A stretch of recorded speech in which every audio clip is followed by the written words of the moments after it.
Yes, thanks everyone for connecting today. We are really excited to have this workshop with you, and we're going to have a really good time. So, thank you for being here.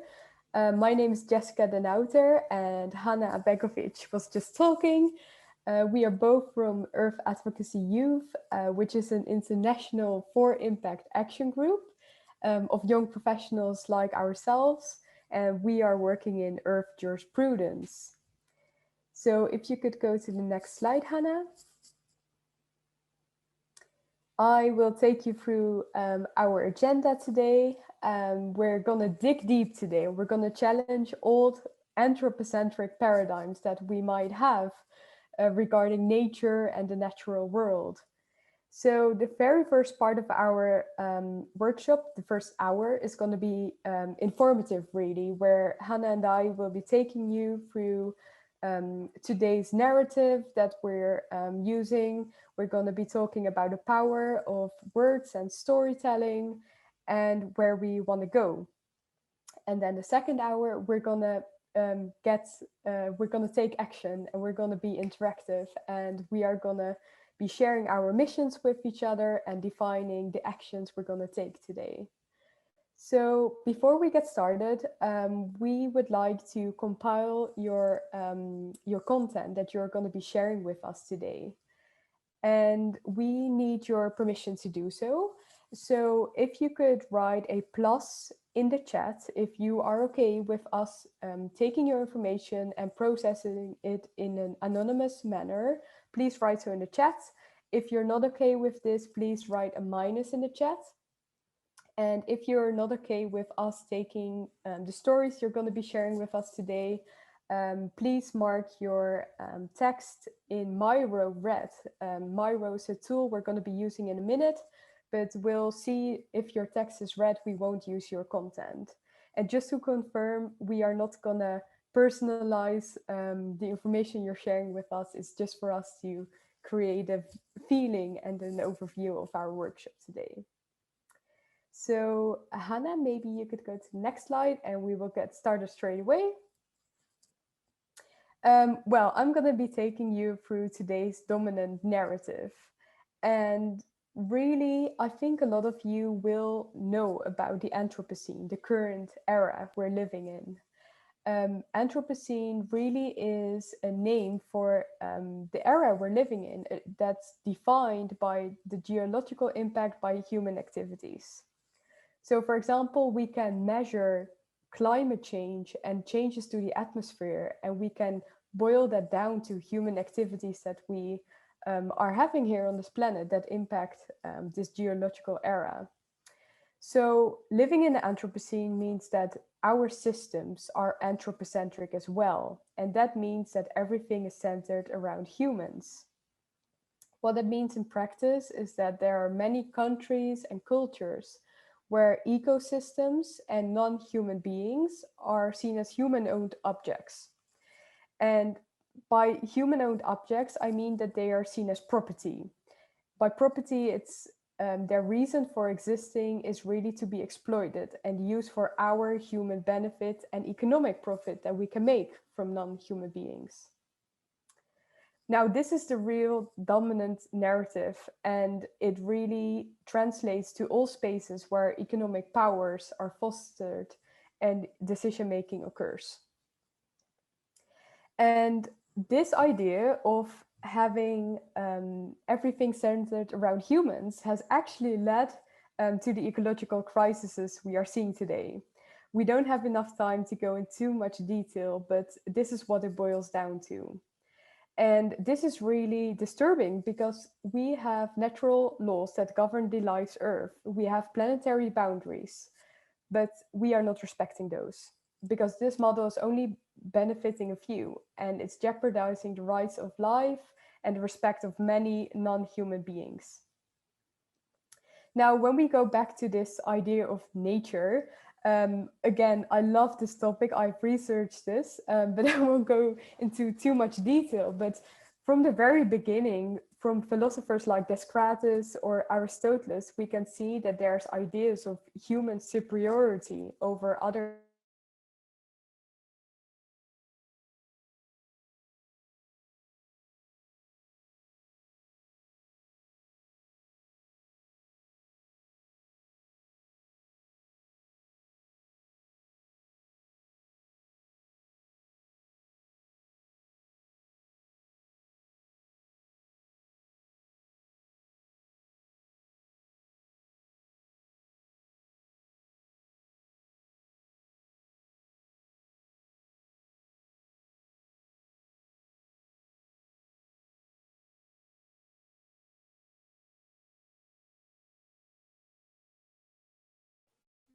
Hello, everyone. I think I just Am I got the back. only one who doesn't hear Jess?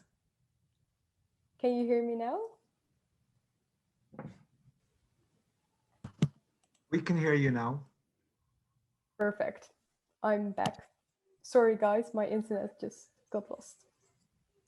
Okay, then I'll continue my story. I hope you didn't forget what I was saying. I was saying that nature is really what many people see as forests, rivers, wild areas, but there seems to be a separation in the way we talk about nature between us humans and the rest of nature.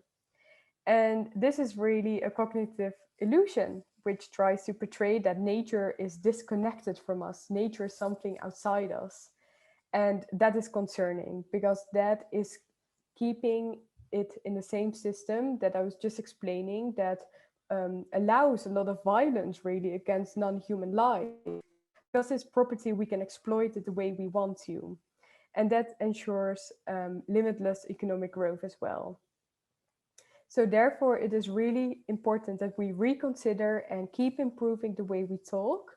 And language is alive, and we can keep working on language and improving ourselves, really.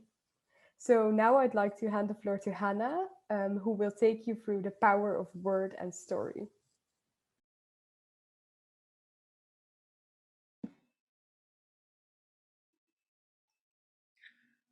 Let's see here.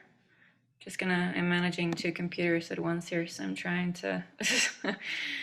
Let's see here. So before I just go into my section, I just wanted to say that I put a link to the Myra board. You do have to sign up, but it's super quick, and you can delete the account right after. It's a very, very easy process. So if there are any difficulties, you can just write in the chat, and Jessica is going to help with the Myra if there is if there are any questions. Okay, so as Jessica mentioned, a pillar within this narrative is how nature is often spoken about through an insidious lens of a separation that disconnects the human being from nature, and arrogantly enough states that humans are somehow superior to nature. And I agree with Jessica here that this is a cognitive illusion for me, because by maintaining, and it's very concerning, because by maintaining this separation in human governance systems on anthropocentric violence against other life on Earth, humanity is actively driving the irreversible collapse of ecosystems across the planet. And so in this section, I'm going to try to retrace the roots a little, peel back the layers, and use it through narratives, through storytelling. So the world and all that we know in it is made of diverse narratives that construct our understanding of ourselves and the world around us. These narratives come with a set of ideas, values, experiences, which are reflected in the words that we use when we speak of ourselves and the world around us. So this means that each of us has a unique understanding of nature, because our unique interactions and emotional bonds with the rest of the natural world shape the meaning each of us give to everything, including what nature is, right? So when it comes to defending and protecting Earth's web of life, it is essential that you, me, all of us reflect upon the words we use and what kind of narrative that those words shape and promote. And why is this important? Why am I sitting here and talking so much about words and what we mean with the words? Words matter because the way we use words produces and reproduces certain patterns, values, perceptions, and narratives. Because if we put a certain meaning in a word and we use that when we tell stories, when we talk about our environmental passions, when we defend ecosystems, or if we empower women, or whatever we're doing, that reproduces certain narratives and certain values, right? So what if we could change the system by rediscovering our words and the narrative that we produce or reproduce in our work for transformational change. Now, this is a topic that I think is not discussed as much as needed, because we can sit here and talk about, what should be done, what is wrong with the world, what is not working. But I believe that it's important that we reflect, examine, and dissect the way we speak of ourselves and the world around us, and how we perceive that and how we translate that into words. And that we can also dissect the dominant narrative that we are seeing and look at how to transform it so that our way of being, relating, and thriving together actually respects the delicate balance of the earth and its regenerative capacity. So, for example, in my case, I believe the web of life is much more interconnected than we have imagined so far, and that we maybe can imagine. I believe that nature lives within us and around us, because we as humans are nature too. And in which ways are we so intrinsically interlinked? So here's one. At this very moment, I carry 1.5 kilos of air, non-human nature in me. Without it, I cannot live. Let's throw in a second example. So I found this 2018 study that claims that human cells make up only 43% of the body's total cell count. And what remains of that 1.5 kilo of otherness are microscopic creatures. Now, if this is true, where does microbe within me end and human begin? So what is my point here? My point is that as everyone else, we cannot separate ourselves from the water we drink, from the food we eat, the air we breathe. So how can we best understand this intrinsic connection? And I believe that we can do that through stories. I consider myself a storyteller. And as a storyteller, I must learn the power of my story, what value I place in the words I use, and how those words configure my understanding of reality. I have to begin asking myself what it means for me to be human on a living planet with a complex web of diverse life. I have to begin asking myself what nature is to me. I have to begin asking myself how I use words and how those words make up the stories that I construct about the world. How do our words shape the view we have of who we are and of our relationship with the world around us? How do we create powerful stories of a new paradigm and have those stories navigate us through ecological crises? So if we truly want to change the system, we as Orthodox youth believe that we must change the dominant narrative. And how do we do that? We question, we dissect, we reflect, we reshape, and we dare to be bold. And so the narrative that we are advancing is based in something called earth jurisprudence. And that is a philosophy and a practice of law and human governance that recognizes that the earth is embedded in a complex system that governs the web of life. It demonstrates how humans are one member of a wider earth system, and how the well-being and welfare of each member of that giant system is dependent on the well-being and welfare of the planet as an integrated whole. So simply said, it states that we as humans are nature too, and that everything is interlinked. In our narrative of Earth Advocacy Youth, nature is a process and a web of life made up of interactive and reciprocal relationships, which connect every organism on Earth into one interdependent ecosystem. The story we are sharing with the world tells us that nature is not a mere object or a series of objects, but a process of crisscrossing and interconnected relationships that exist and interact with each other in symbiosis and that impact each other in different ways. Now, the Earth system, or nature, includes all relationships that are in constant interaction on Earth. We have the biological, such as diverse individual species, as well as holistic ecosystems and the biodiversity within them. There is the physical, such as air, land, water. And then there's the cultural and spiritual, which is not in any way limited to only human culture and spirituality. So for this narrative, we draw inspiration from Fritjof Capra, who says that every living organism, from the smallest bacterium to all the varieties of plants and animals, including humans, is a living system. The parts of living systems are themselves living systems. A leaf is a living system. A muscle is a living system. Every cell in our bodies is a living system. Communities of organisms, including both ecosystems and human social systems such as families, schools, are living systems. So we are all of us, everything is alive. And when being alive, we all impact each other and we all interact constantly. So to effectively protect all Earth's living systems, we need to first understand their intrinsicality, interconnectedness, and aliveness.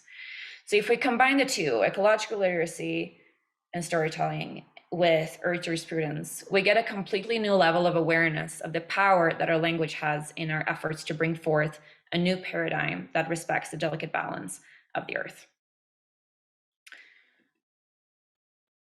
So we're gonna do a very short leg stretch, just 4 minutes, where you can get up, get some water. I know I need water, and also ask us any questions during this break for Myra, because the next session is going to be interactive.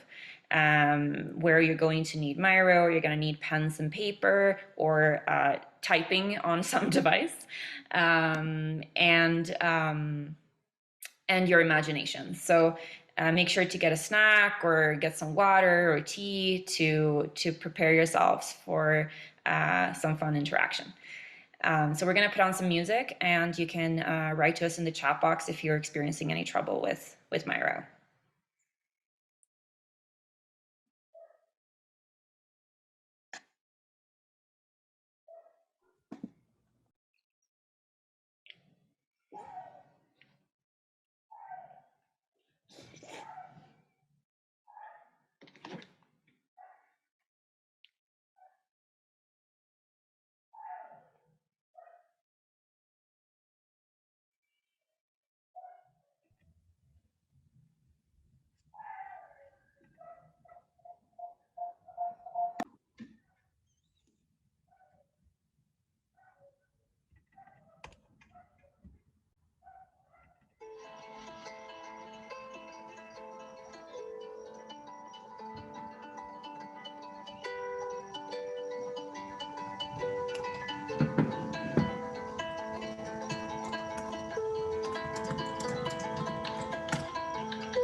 Okay, everyone.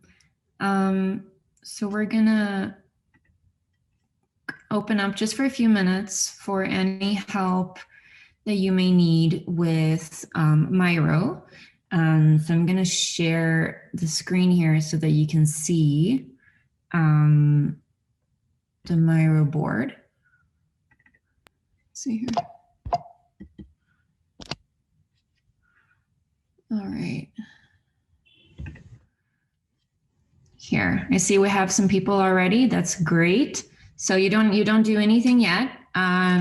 Just is anyone having any difficulties entering?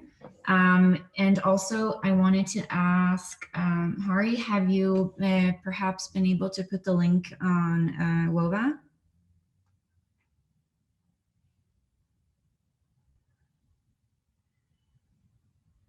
Hari? Hello, Anna.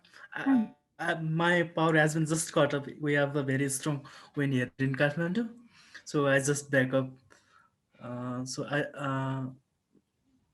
Do you have any questions for me? I was wondering if you maybe copied in the Myro link on WOVA, since Caleb was saying that some people don't have access to this share. To, like, Okay, I'll try to put the link to Yuba. Thank you, and we're gonna just wait a few more minutes to get people up in here, up on Myro. Yeah. So we're giving a little mini tour of Myro, just making sure that everyone enters. So what we're going to be doing here is we're going to be going from left to right. So we're going to start in the left corner with storytelling. However, we're going to first have some exercises on pen and paper or typing without Myro, but we want to just make sure that everything is working properly.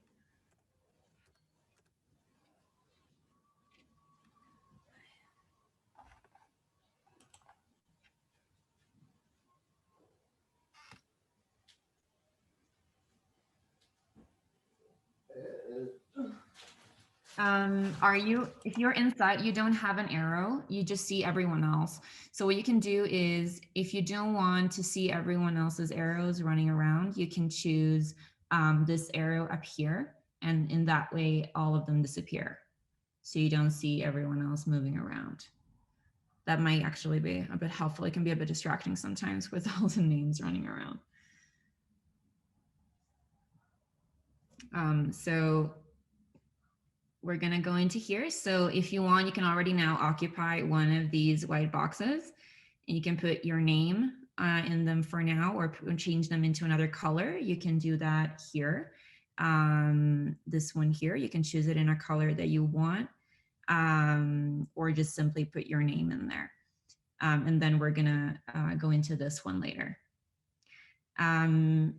Maybe should we go just into the exercise, the what is nature to me? Yes, that'd be great. Yeah, great. I'm gonna keep this open here so that y'all can see, and we're gonna do another exercise now where we're not gonna be using the Myro quite yet. Exactly. So thanks everyone for entering Myro already. We won't be using Myro just now. We will be in a little bit, but I think it's good you guys entered already and are getting comfortable around Myro. But for this exercise, Hannah has mentioned it already right before the break, but I would like you to get a pen and paper. And if you don't have access to a pen or paper right now, you can use your phone and write a note on your phone, or worst case scenario, you can type it on your laptop. But I think for us to really feel this exercise, it would be great if you could use a pen and paper. So I'll just give you 1 minute to get your pen and paper or your phone.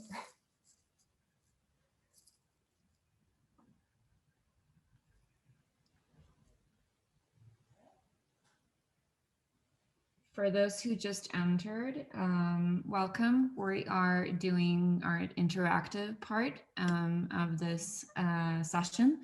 And so we have just sent We have just sent a link here in the chat box for a Myra that you can access for some exercises that we're going to have later. So right now, just get pen and paper, and Jessica is going to lead the first exercise of the session. Okay, everyone. I think everyone should have access to a pen and paper right now, or a phone. So for this exercise, we're gonna see what nature means to you. So we're gonna answer the question, what does nature mean to you? And that could be all sorts of elements, whatever comes up to mind. I mean, look around you, see if you can hear anything or see anything around you that, gives you that connection to nature.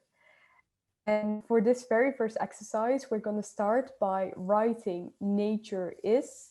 And you can add 5 words. You can add 5 descriptive words that describe nature to you. So look around you, get inspired, and take maybe 1 minute to write down 5 words that describe nature to you.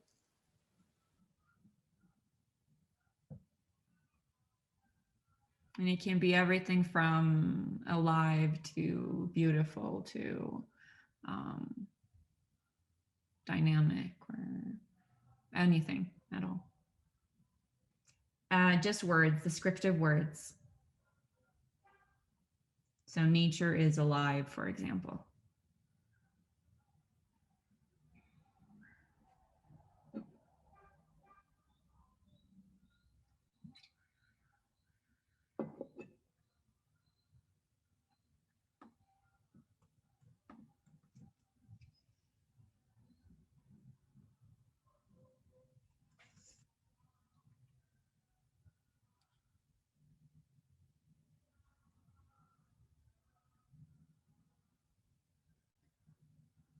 See, I'm gonna put in the link again to the Myra board while you're...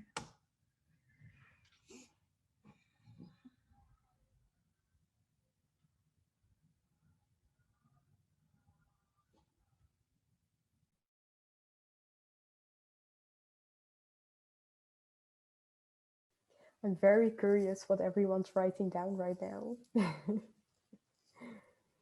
Me too. It's every time we do this exercise, it's always very different words that arise.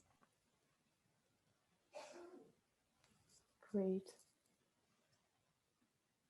I'll give you guys 1 more minute to think about anything that comes up, write it down, and then we're going to continue the exercise.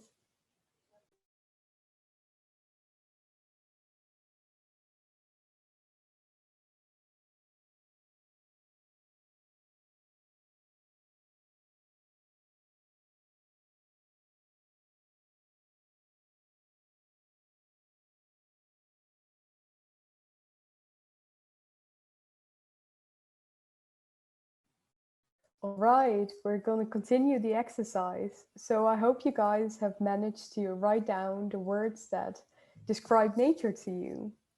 So right now your sentence should look something like nature is ... for example, alive. Now I want you to change nature is to I am. So take those 5 descriptive words again, but this time instead of saying nature is, say I am, and then use your descriptive words. And now I would like to invite all of you, if you're comfortable, to share that sentence in the chat. We're very curious to see what you've written down. And see if that would still resonate for you. If you've written down something that describes nature to you, would it apply to you as well? Exactly. You can choose either your favorite one out of the 5, or you can share all 5 if you want.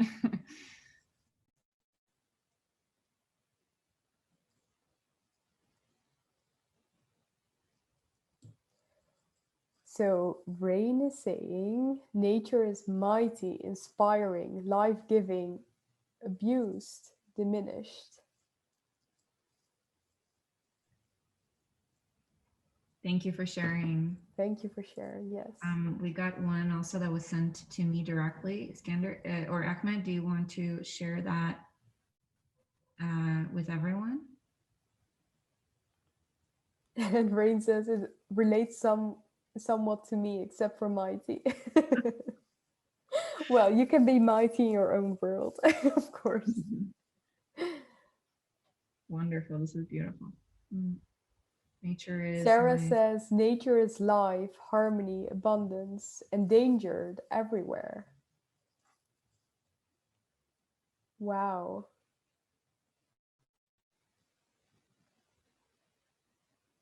That is beautiful, everyone. I can't read everything out loud because there's too many coming in, but wow, you've used really beautiful words. Great.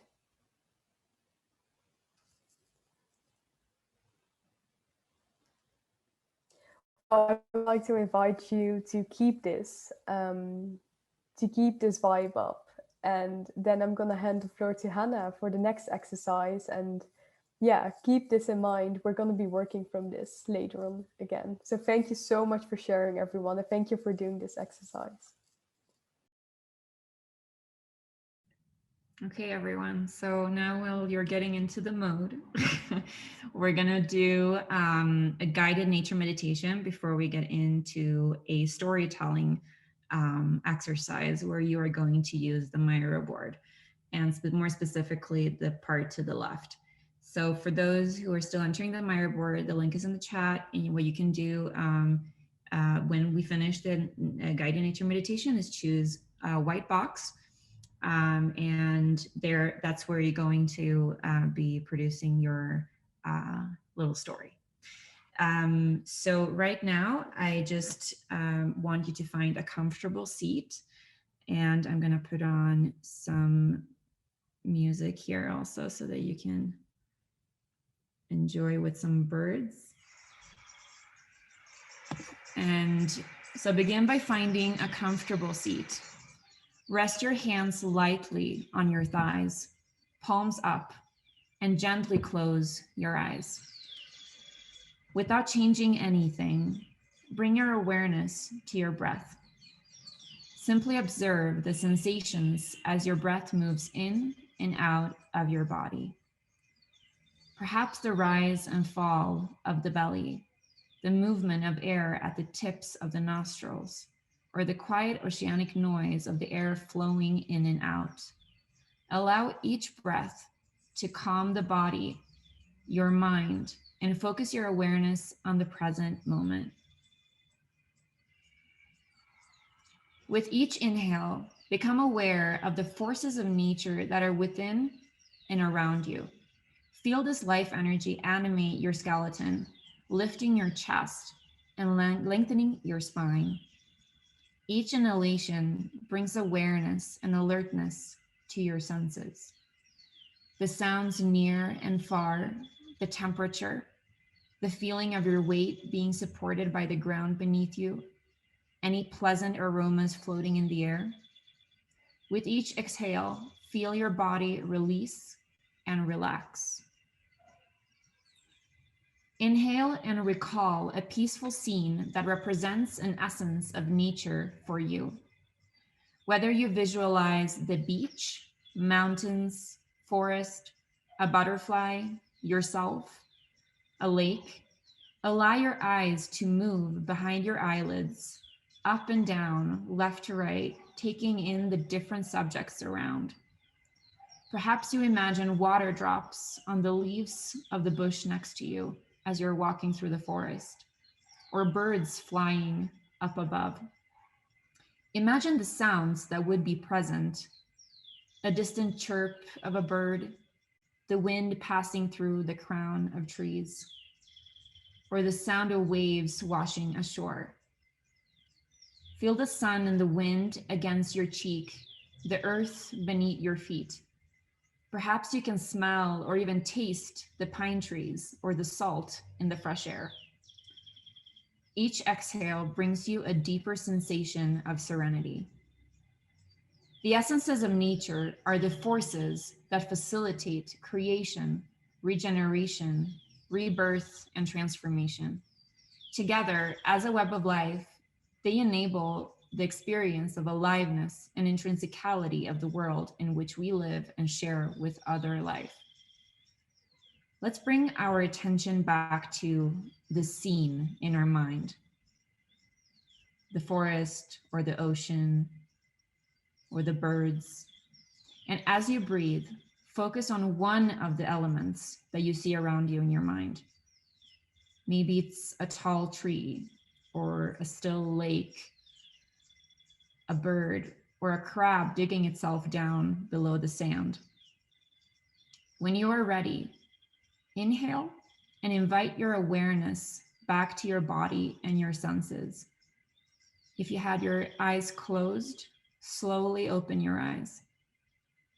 Tune back into the sounds around you, your heartbeat, your breath, the sensation of your fingers coming to life, the seat beneath you. Feel the deep connection and harmony that you have created from within. Try to keep that scene in your mind, that one element that you focused on at the end of this meditation, in your mind like a photograph. And take one last deep breath.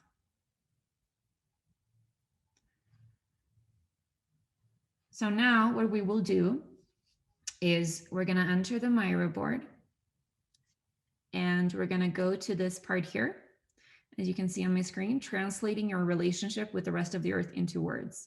So I will give you 15 minutes, during which I ask you to prepare a short story, a maximum 200 words, not more, I would say. You can, of course, write how much you want. And this story should be inspired by what you saw, what you felt, what you heard in the meditation, and that in some way reflects your relationship, your unique relationship with the rest of the earth. And this can be just you describing what you saw. It can be an experience that you've had from before. It can be anything really that for you reflects that unique relationship that you have. So enter the Myra board, use one of the white boxes for writing your short story, and you won't have to present it to anyone. We only plan to use these stories, as we mentioned before, as anonymous storytelling examples in the narrative handbook that we will be creating with help from today's workshop. And I'm gonna put on some music, and I invite you to go in and write. And if there are any questions, write in the chat, and we'll be happy to help you. I am going to share my example here so that you can see. And right before we start this exercise, we want to highlight again that if you do not want us to use your story, please make the text red, and we know not to use it in our compilation of today's workshop. Exactly. Thank you, Jess. Yes, exactly. So this is an example that you can look at that might inspire you, might not. But just go into your own zone, try to remember that photograph, that mind photograph that you took during the meditation, and start taking it down into words. Is there anyone who is not finished yet? Thank you so much, Andrew, for sending your story. I'm gonna add it here to to Myra. I just did that. Oh, okay, great. I realized that Andrew didn't have full access to Myra, so. Oh, that's perfect. Thank you so much. Okay. Is there anyone who needs another minute, or do you feel ready?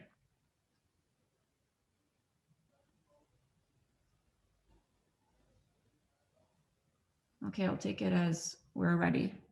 So I'm going to hand the floor to Jess, who's going to do a quick energizer before we go into the next interactive exercise. Yes, thank you everyone so much for sharing your stories. I've been secretly reading yours on Myro and I love them. They're so personal and yeah, I can really resonate to a lot of them. So thank you so much for sharing. So for now, we're going to do a short energizer because we've been writing our stories, we've been writing down what nature means to us, and now we need to get up and move a little bit before we really get into the most interactive part. So first of all, I would like to ask all of you to turn on your cameras. You can do that right now so we can see your faces. Hello, Megan, Sarah, Vion, and Jonathan, Daniel, Andrew. Hey, Rain. Hey, everyone. So for this energizer, we're going to do something fun. So usually this exercise is basically where you have to find something. I'll tell you like a color and you'll have to find an object that is that color, for example, something green. But for this exercise, to keep in the spirit of cultivating ecological literacy, I'm going to ask you to find something in your room that inspired you for the nature exercises we've done. So it could be something that like resonates with you when you think of nature. And I think it's also fun because it's going to show how much green you have in your room. So it could be a plant, it could be anything, but I'll give you 1 minute and then come back and show it in the camera. Yeah, 1 minute might be short depending on True. the book, but maybe a minute and a half. And 2 then minutes. Yeah, and then you come back to your seat and you have it ready to show, and we're going to take a screenshot. And Hari or Caleb, could you help us do the screenshot?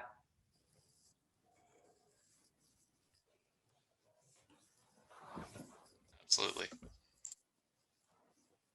Okay, I can see a stuffed animal. Oh, Rain, that's really cute. Wow, Vion, what do you have there? This looks very impressive. Vion and Jonathan.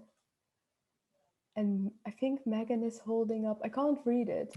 Does it say something? Fionn has an antler Yes. from a deer, and I have a paper wasp nest. Whoa, that's awesome. Yep. And I think Andrew is holding up a painting. Wow, that's beautiful. Sarah, is that like a globe you've got there? Yay! I can share the story behind mine because it's actually really funny. So my mom bought this plant and she was like surprised by how it never died. And at some point she decided to feel it and it's actually plastic. So we actually bought a plant that was alive except for the flower part. Hannah, what are you holding up? This is a horn that was made in the Amazon by the Sarayaku people. And they make it from the clay by the river. And then they use, they cut off a piece of their hair, the women, because it's only the women who make ceramics. And then they paint with natural colors with the strands of hair like brushes. And then they burn it by an open fire. So it gets burned in any event a little bit beautifully. Yeah, it actually works. My husband likes to wake me up in the morning by blowing in those horns. So yeah, that's what I brought. If anyone else wants to share their object and the story behind it, take the floor.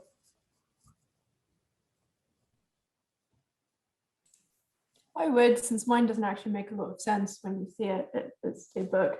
But this is the book that I write down all of my ideas for all of the novels that I write that are about nature and about the environment. So this is a big source of inspiration for me. Wow, that's really cool. We want to see your book or hear a story from yours. So we're going to take a screenshot and Caleb is going to help us. So hold up your nature inspo. And then we're gonna take a screenshot with Caleb's help. All right, everyone smile in 3, 2, 1. Oh, hold up, I got Pamela. All right, everyone smile in 3, 2, 1. Yay! Yay! Thank you so much, everyone. Okay. So Jess, you're next on the exercise. I'm gonna share the screen though again for the Myra. So now we're gonna be in the Myra board. Whoops.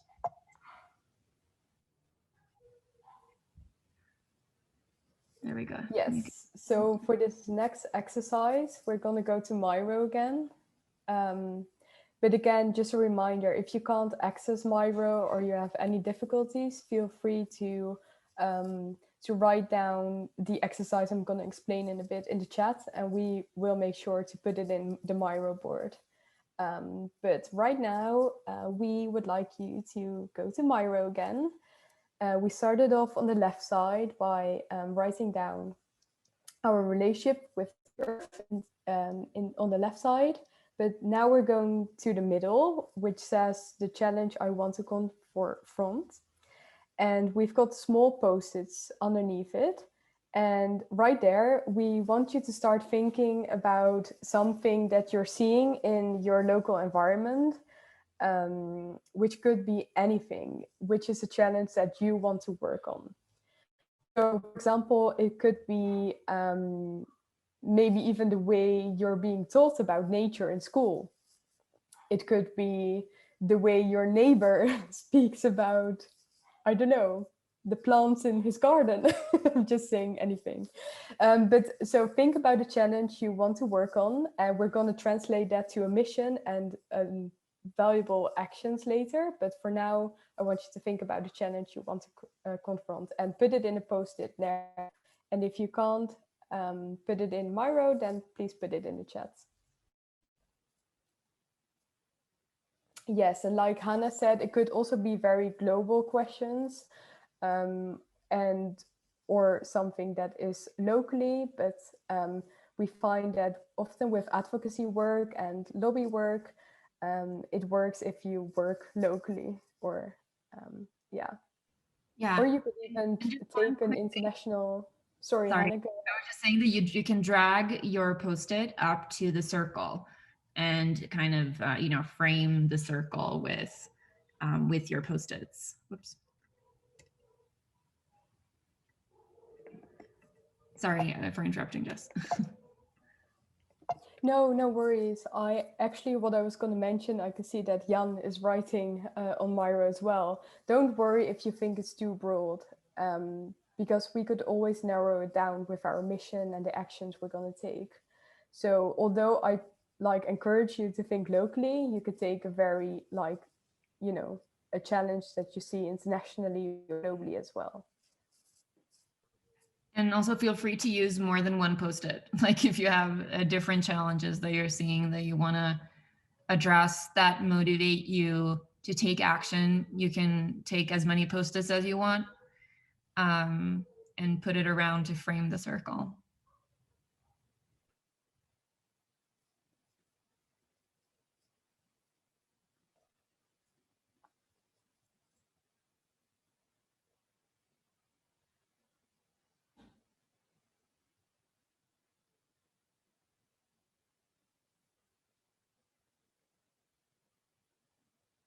And in the meanwhile, maybe I could share with you a little bit about what we're doing with Advocacy Youth. Because like Hannah explained, we're working in Earth jurisprudence, which really is a concept in philosophy, but also in law and ethics. And within Earth jurisprudence, we're seeing something called rights of nature. And rights of nature means that non-human beings like trees, forests, rivers, mountains, we recognize their inherent rights. And this is something that personally I am working on within Earth Advocacy Youth. So our challenge that we are confronting are, for example, the fact that, like I was explaining before, that what we identify as nature, so for example, forest, could be property. And as I was saying, like there's a whole story behind this, but basically it comes down to the fact that property is really detrimental for the well-being of forests. Because, for example, you and I could share, could own a forest, and we could have the best intentions with it, but that same system allows, for example, companies to own nature as well and do with it as they seem fit. And this is what we're seeing in the Amazon, for example. And I'm sure that Hannah can give great examples. But this is a challenge that we are confronting with Earth Advocacy Youth. We are promoting rights of nature in international spaces. And rights of nature is something that's gaining momentum around the world. I mean, some of you might be familiar with the Constitution of Ecuador. In 2008, they adopted rights of Pachamama, Mother Earth, but there are plenty of countries around the world that are researching the rights of nature right now. If you're interested in the rights of nature, we invite you to contact us at Earth Advocacy Youth. We actually have a section on our website in which we explain what we're doing with rights of nature as well. And then also a really important other aspect that we're also doing, which is very much to the topic of this whole workshop, is we're looking at how to build more earth conscious language and contribute with these kind of perspectives that are earth centered in different kinds of policies and processes that are addressing climate breakdown, biodiversity loss, and similar things like that. So we're trying to get this narrative to shift, right? And one way of doing that is through the language. So we have some projects, some activities also where we are looking at, okay, how do we speak of and to nature of which we are part, and how are these kind of elements formulated in big agreements like international agreements and policies, and how can those policies and those agreements be shaped in a way that is more earth conscious, and also the implementation of those policies and agreements, also how could that be more holistic and not so very human centered as many of the policies are today when it comes to environmental protection. Wow, thank you so much everyone for sharing. Like, people are saying their challenges, they want to confront the fact that people think humans are separate from nature, illegal poaching or snaring against threatened species, stop development activities in natural resources. Well, actually, we have something, we have developed a language guide, Hannah and I, at Earth Advocacy Youth. We can share that later on, it's really interesting, in which we basically want to change words we're using. And personally, I am refraining from using the word natural resources because it indicates that natural resources are there for us to take and to take profit of, really. So Hannah and I have written an article as well on the rights of the moon, where we advocate for that the fact that the moon should have legal personality as well. And we are saying natural elements instead of natural resources, because we believe these elements are not just there for human taking. Exactly. Another one is also, for example, climate change. I say climate breakdown, as you may have heard before.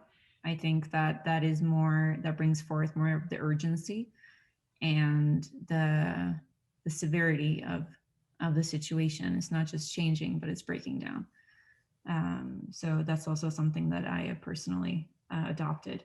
Yeah, exactly. Climate crises, climate emergency. Another one is, for example, ecosystem services. That also very much indicates that these ecosystems are here for us to serve us somehow, which I think is really in the old narrative that it's not viable anymore. So things like that, you know, that are important, and that's something that we're going to go into in the next section. And meanwhile, maybe I can just so here on our website, on our homepage, we have this little bubble where it's where you are linked to the language guide. So so there you can also access it later on, or during this next exercise also, if that's going to be helpful for you. Should we go on to the next one, Jess, or how? Yes. Thanks everyone for sharing your challenges. And right now we'll put them into a mission and actions, but Hannah will take you there. So thank you. Awesome. Okay, so everyone, so now we're going to build our own narratives. That's exciting, right? So same here, principle, you choose one of these sections. We didn't know how many were joining today, so we put like 90. So you can choose whichever you want in any direction. And what we're going to do first, I'm going to go into the first one here just to show you. So the first one is the intention I am manifesting. And here is a little bit where you can tie into the story that you were writing before and what kind of manifested for you also in your meditation. Here we have put examples. So one is, for example, I am changing the way we speak to and about the Earth's web of life. Like it's active, like I am doing this, like I am transforming this, I am protecting forests, or whatever it may be. Something that comes from within, that is tied to those environmental passions we also talked about very briefly in the Mentimeter. And so that's the first step, right? So you write your intention or your mission. It can also be a sort of a mission. And then we go into the action I am taking. So this is my intention. This is what I wanted. This is what I'm doing. How am I doing it? Or how do I want to be doing it? So there you can put an action that you would like to do. And you can, like, you're at the end, we're going to take screenshots of these sections so that you can save it and, you know, work on it more afterwards. But there you write like one action that you imagine fits that intention or that mission. And then we go to the next one, which is the way I am advancing my language for that action. So that's something like, for example, that Jess was saying, like, I don't use natural resources, I use this. I am personally shaping my language in a certain way to fit my intention, to fit my mission and the action and the output and the outcome I want to have from that action. So this is, these are the three elements, and we're gonna do this for about 10, 15 minutes. So try to do like tops 5 minutes each of these questions. Are there any questions before you jump in? You can also write in the chat box during. Great. Okay, so jump in, everyone, and just start, like, go back to the meditation, the narrative, the story that you were writing, and try to inspire yourself through that for these different sections.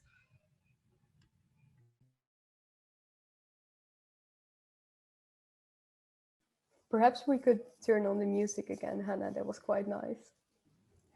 Deal, I'll do that.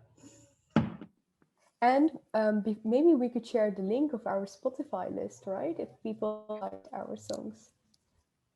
That's a good idea. We decided to start a Spotify account not so long time ago.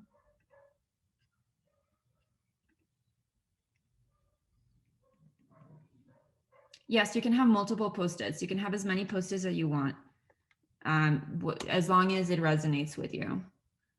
So you can just copy, like you can just create a new one, like do the copy paste, and you get a second one.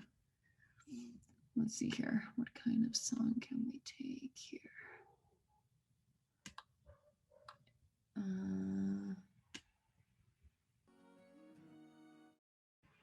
Okay, everyone. I hope it's gone well. And that you have, let's see, I see some things in the chat that I'm going to incorporate.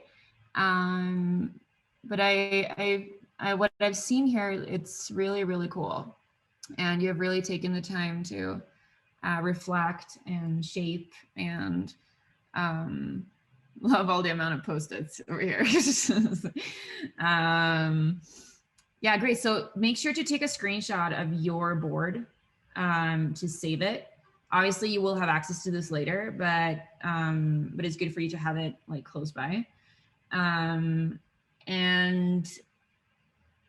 what I'm thinking of doing next, let's see here. I think going now to sharing the stories. That's the one, right? Yeah. So I'm going to share the screen here and pass on to Jess.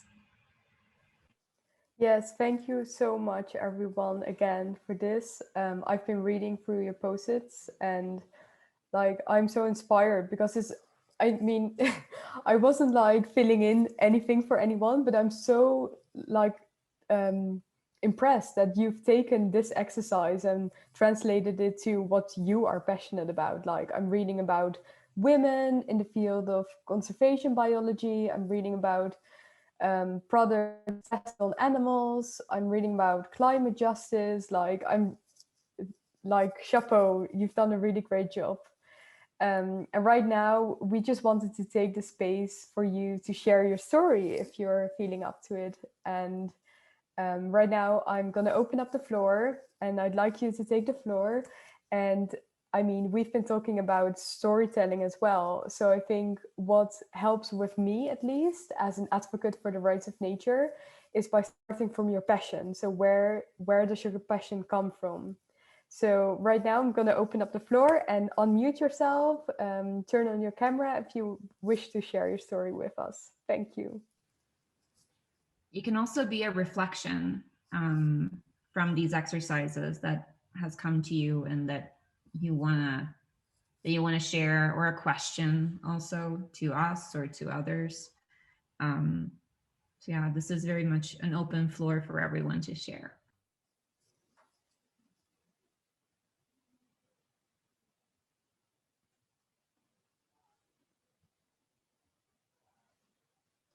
I have a reflection I can share. I found in doing the exercise, I was thinking of all the language I use without thinking that makes nature very separate from us. Thinking of like, you know, you go into nature, you sort of appreciate the nature around you. It's very sort of like you-centric, as if like you're in this bubble and that nature is like this other thing outside of us instead of kind of an interconnected system. And I'd never honestly thought about that before, how sort of othering, and then you can kind of see how that, I guess, mental narrative is that like you live here and nature is this other thing. So then I think your impacts on it to some degree, like as a people, we kind of see them as being separate too. Like if nature is somewhere else, then like if I impact it negatively, like that impact is also kind of somewhere else without really thinking about the fact that they're all intertwined. And anyway, so thank you very much, because it was really interesting. I just never really thought of it that way before. And I think I'll start thinking through kind of that language I use and make it kind of more in the present and immediate. And I think that'll kind of translate as well to other things. Oh, thank you so much for sharing, Sarah. That's exactly the message we wanted to convey today. So thank you so much for that. And yeah, I mean, you know, what for us helps, for example, is what we're trying to do is to name nature as it is. So, I mean, a lot of people, when they say nature, they mean like forests or rivers or mountains. And we try to like mention those entities as they are. So we would say forest, we would go to the forest instead of we're going to nature, you know, and I think that helps me. And I mean, it could just be a small change as well when you're speaking about nature by saying, and the rest of nature, humans and the rest of nature, that shows an inclusion as well. So it's just small twists in your language, but I think that can make a difference and make people aware again. So anyone, take the floor. It's an open floor. We'd love to hear your thoughts. It would also be really interesting to hear, like, was there some word that you realized, like, wow, this one I have really been using a lot, and maybe doesn't reflect the message that I want to convey in my environmental engagements? That can also be interesting to hear.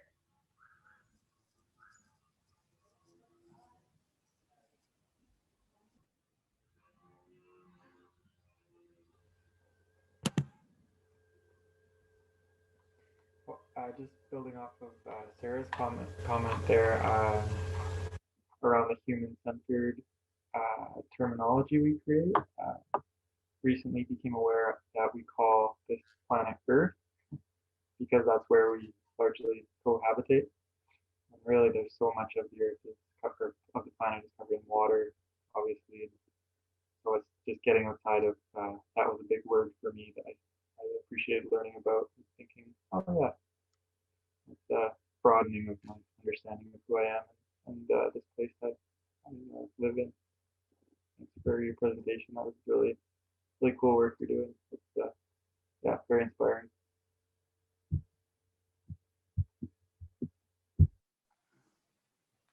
Thank you so much. Yes. I have an interesting story. So we went to the Amazon in South America, Brazil, and I got to play my violin for the local children there. The children have never heard a violin before in their lives, and they've certainly never met someone outside of the Amazon that has the living experience of Down syndrome before.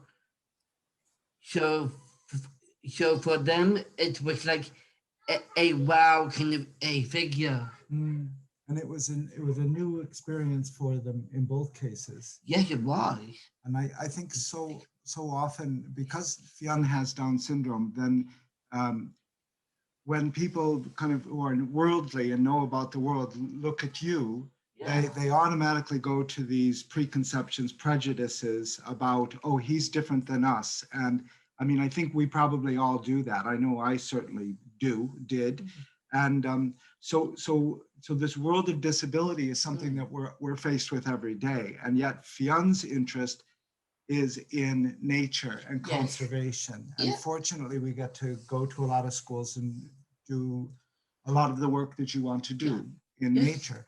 But the disability part is always there. And I think when you talk about nature being something that's inside of us, as well as, we talk about nature within and nature around us, then I think looking at this whole concept of disability is really quite useful because, like in this conference, we've talked a lot about Indigenous peoples and Indigenous knowledge. And I think that's really helpful for me. But also I see a strong parallel because Indigenous people have been marginalized and been told what your experience is of no use to us. We don't care about what you think you know. We need you to get on board with, Coca-Cola and all of this kind of thing.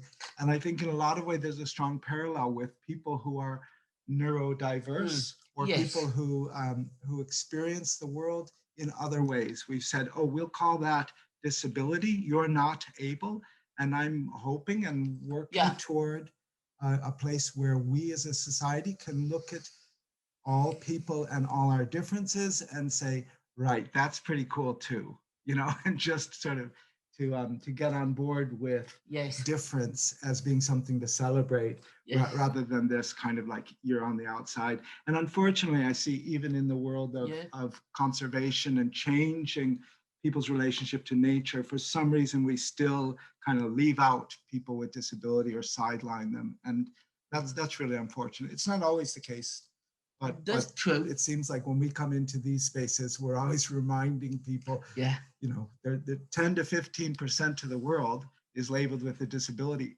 Where are they? And maybe some of you, you know, identify in that way, and a lot of disabilities hidden, but I think in some ways it's a blessing that you've got it right there on your face. Yes, I do. Yeah.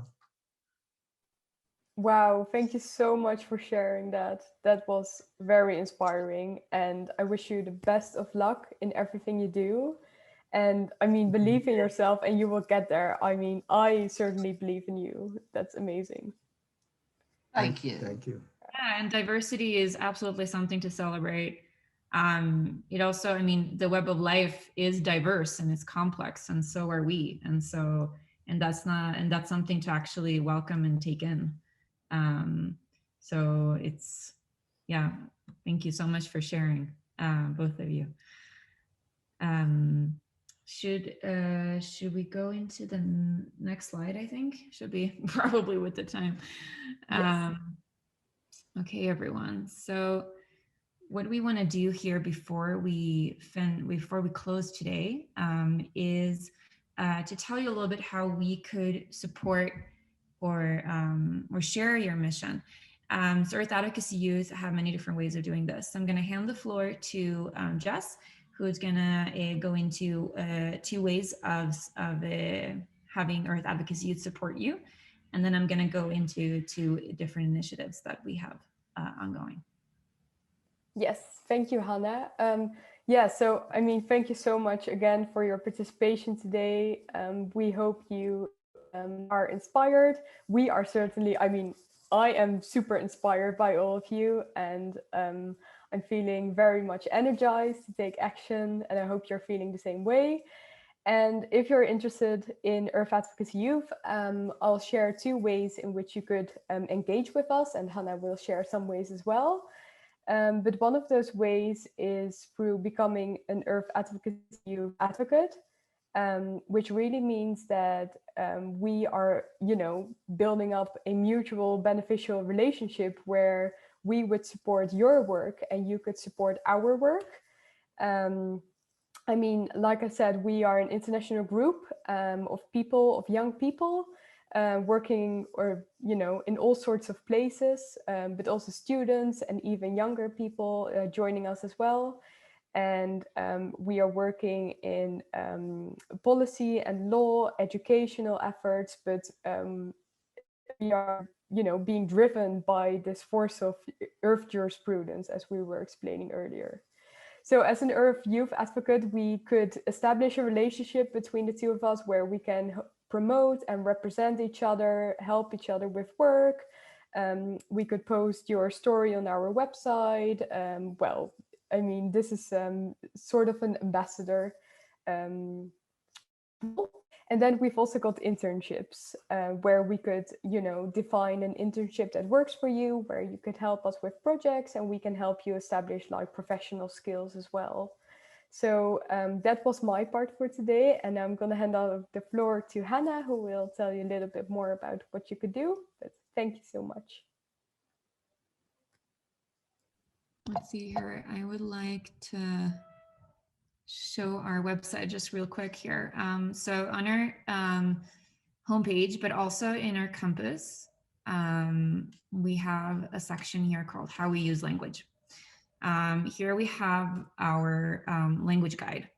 And this is a very, very good tool to start getting into this kind of narratives, to read about, you know, our narrative, but also kind of the power of words, the language that we are encouraging as youth advocates, young professionals in Earth jurisprudence, for the way we communicate to and about the Earth.